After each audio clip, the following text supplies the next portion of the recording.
Krupali fashion private limited કંપનીનો main manager છું, જે ટેક્સટાઇલ ઉદ્યોગ સાથે સંકળાયેલી છે. 100 થી 120 મશીન ધરાવે છે એમ્બ્રોઇડરીના, તેમનું મેઇન મેનેજર છું. મને આ પબ્લિક સ્પીકિંગ સ્કિલ શીખવા માટે જ્યારે મારા બાળકે મને કીધું, બાળકની સાથે હું બેસીને વાત કરતો હતો, મેં બેટા તારે કંઈક કરવું જોઈએ. મને કે કેમ? મારો એની પાસે જવાબ નહોતો, ભાઈ કેમ? પછી મને એવું થયું મારે કંઈક શીખવું જોઈએ. તો મને શીખવું માટે બીજે દિવસે મારે જ્યારે ઇન્સ્ટામાં હતો ત્યારે મને સાહેબની રીલ આવી ને ત્યાંથી હું તે જ દિવસે મેં 5 વાગે સાહેબને ફોન કરેલો કે સાહેબ હું આવું છું. એ દિવસે 8 વાગે હું સાહેબને ત્યાં પહોંચી ગયો. હવે એનાથી ફાયદો હું થયો ને એ હું તમને મસ્ત સમજાવું. હું પરિવાર બેઠો હોય ને, મારો 50 જણાનો પરિવાર, એમાં બેઠો હોય ને તો હું વાત કરતો તો એ તને કાંઈ નો આવડે ચૂપ રહીશ.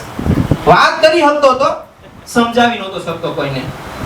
પછી લાસ્ટ પબ્લિક સ્પીકિંગમાં યોગેશ સરની હાથ નીચે ગયા પછી મેં મારા પરિવારને એક હવનની માંગણી કરી અને એક જ 15 મિનિટની અંદર 50 જણાએ જે હવનમાં હા પાડીને એ મારે મોટામાં મોટો ફાયદો મને જે યોગેશ સરે બતાવ્યો છે. કરી બતાવજો, કોઈને કહેજો હવન કરવા માટે એગ્રી કરું ને 50 ને ભાઈ નથી થતો, વડીલોને પૂછજો સાહેબ. એ 50 જણાને આ યોગેશ સરે મને કરી બતાવ્યો છે. ત્યાર પછી અમે તો ખાલી એક માળાના નાના એવા પંખીડા હતા, પાંખ તો સાહેબે આપી ઉડવાની, એટલે અમે ઉડીને દુનિયા જોઈ છી સાહેબ. થેન્ક યુ, મને બોલવાનો મોકો આપ્યો એ બદલ ખૂબ ખૂબ આભાર.